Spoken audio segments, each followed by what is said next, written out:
पूर्वी लग्नाच्या पंक्तीमध्ये असा थंडगार मठ्ठा तयार केला जायचा.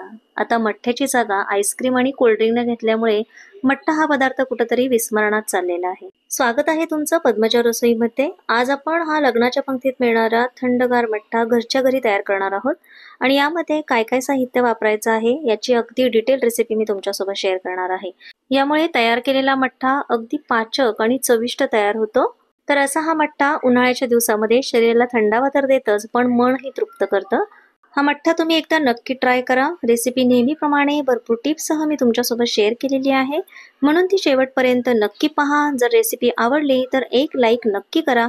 चला तर मग वेळ न घालवता आपण रेसिपीला सुरुवात करूया.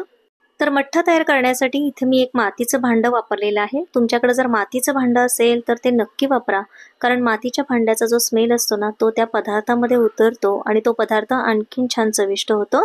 तर इथं मी घरी तयार केलेलं 300 ग्रॅम एवढं दही घेतलेलं आहे. दही घेताना ताजं आणि घट्टसर दही घ्यायचं.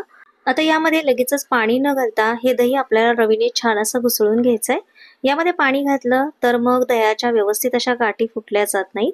आपल्याला दही इथं छान असं स्मूथ तयार करून घ्यायचंय, त्यामुळे पाणी न घालता सुरुवातीला ह्याला रवीने छान घुसळून घेऊया. 1 मिनिटभर ह्याला घुसळून घेतलं की छान असं स्मूथ दही तयार होतं. आता यामध्ये आपण पाणी घालून घेऊया. तर दही जर 1 ग्लास असेल तर त्यासाठी आपल्याला 2 ग्लास एवढं पाणी घालायचंय. मठ्ठा जो आहे तो खूप जास्त घट्टही नसतो आणि खूप जास्त पातळही नसतो. दही आणि पाणी छान एकजीव होईपर्यंत याला घुसळून घ्यायचं. वरती छान फेस येईपर्यंत 1 मिनिटभर आपण ह्याला असं घुसळून घेऊया. आता मिक्सरच्या भांड्यामध्ये 1 हिरवी मिरची, जी कमी तिखट असेल अशी 1 मिरची घेऊन त्याचे बारीक तुकडे तयार करून घेतलेले आहेत, ते घालून घेऊया. आणि 1 इंच आल्याचे मी बारीक तुकडे करून घेतले, ते सुद्धा घालून घेऊया. मिक्सरमध्ये हे आता आपण वाटून घेऊया. आता घुसळून घेतलेल्या ताकामध्ये हा आलं आणि मिरचीचा ठेचा घालून घ्यायचा. यानंतर यामध्ये 1 चमचाभर मी काळं मीठ घेतलंय, ते घालून घेऊया. काळं मीठ नसेल तर तुम्ही साधं मीठ वापरलं तरीही चालेल. 1 चमचाभर भाजलेल्या जिऱ्याची पूड तयार करून घेतली आहे, ती घालून घ्यायची. यामध्ये अगदी पाव चमचा आपण हिंग घालणार आहोत आणि 2 चमचे इथे मी साखर घातलेली आहे.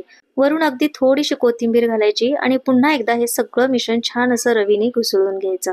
1 मिनिटभर हे छान असं घुसळून घेतलं की सगळे पदार्थ यामध्ये एकजीव होतात. यामध्ये आपण हिंग, जिरं आणि आलं वापरलेलं आहे, त्यामुळे जेवण केल्यानंतर हा जर मठ्ठा पिला तर तो जेवण पचण्यास मदत करतो आणि उन्हाळ्याच्या दिवसामध्ये जेवण जास्त जात नाही. मग अशा वेळेस थंड काहीतरी प्यावंसं वाटतं, तर हा मठ्ठा तुम्ही एकदा नक्की ट्राय करून पहा. हा मठ्ठा बनवायला सुद्धा सोपा आहे, पाचक आहे. इतर कोल्ड्रिंक किंवा ज्यूसपेक्षा शरीरासाठी हा अगदी हेल्दी असा ऑप्शन आहे. उन्हाळ्यामध्ये आपण सारखं पाणी पित असतो, तहान भागत नाही. अशा वेळेस हा मठ्ठा तयार करून पिला, यानं पोटही छान भरतं आणि एकदा केला ना तर तुम्हाला पुन्हा पुन्हा हा मठ्ठा करावासा वाटेल. अख्खा उन्हाळा संपेपर्यंत तुम्ही खूप वेळा हा मठ्ठा तयार कराल. तर मठ्ठ्यासाठीच्या काही टिप्स आपण इथे पाहणार आहोत. तर मठ्ठा करताना दही घेताना दही खूप आंबट घ्यायचं नाही आणि दही घेताना नेहमी ताजं दह्याचाच वापर करायचा, म्हणजे मठ्ठा छान चविष्ट तयार होतो.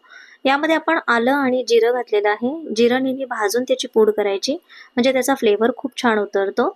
यामध्ये आपण हिंग वापरलेला आहे, त्यामुळे पोटाचे कोणतेही आजार असले तर हिंगामुळे पोटाला आराम मिळतो. तयार केलेला मठ्ठा एक अर्धा तास झाकून ठेवायचा आणि त्यानंतरच हा मठ्ठा प्यायचा, म्हणजे याचे सगळे फ्लेवर यामध्ये उतरतात.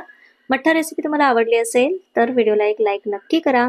पुन्हा भेटूया अशाच एका छानशा नवीन रेसिपी सोबत. धन्यवाद.